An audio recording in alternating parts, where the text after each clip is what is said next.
Centenary.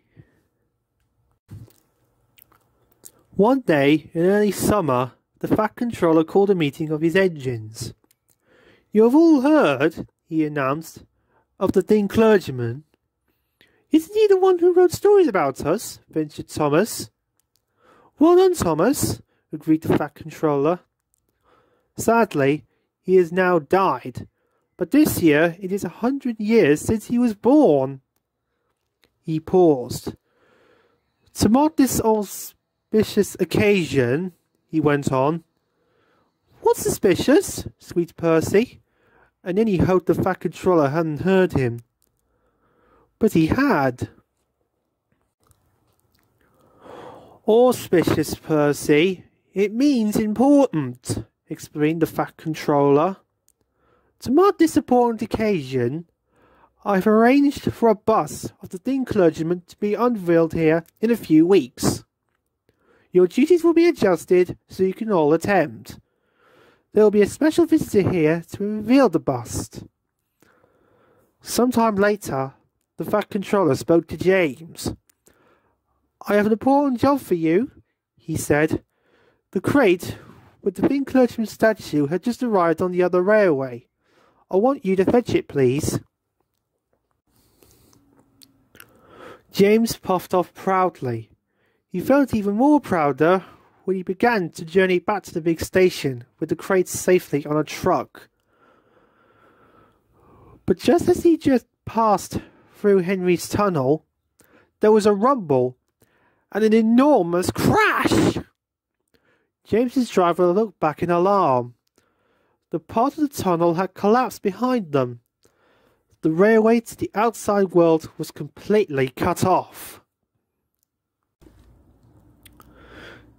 James stopped at the next signal box, and his driver told the signalman what had happened. Later, the Fat Controller sent Donald, Douglas, and Henry to help repair the tunnel. But until it was mended, no trains could reach the other railway from the island of Sodor. "And no engines can get onto the island either," pointed out Gorton. "Pip and Emma are stuck on the other side of the tunnel, and they're supposed to bring the important visitors." On Thomas's branch line, the engines were worried too.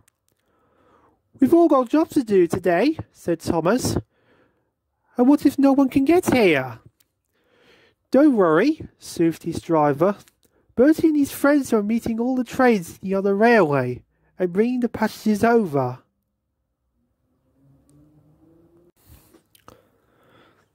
The Fat Controller gave orders to carry on as usual, but Gordon's trains to the other railway had to stop at the workstation.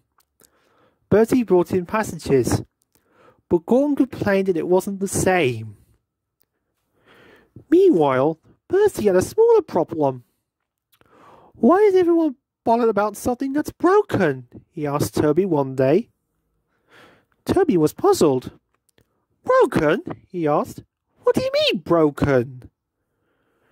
"Well," explained Percy, "the Fat Controller said it was bust." "What's bust?" "The thin clergyman. Poor man," said Percy sadly.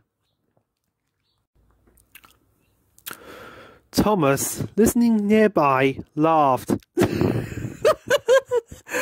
"The thin clergyman isn't broken," he chuckled.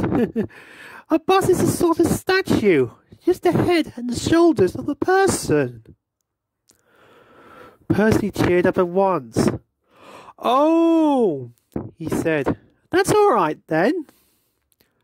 "I just hope that everyone can get to see it," put in Toby. A few days later, the Fat Controller announced that the tunnel had been mended.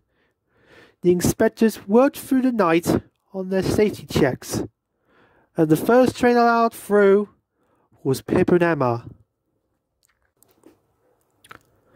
At the big station, the bust of the thin clergyman beneath the silk cover was ready. The engines waited anxiously. At last, Pip and Emma arrived, and the first person off the train was a prince. The Fat Controller greeted him.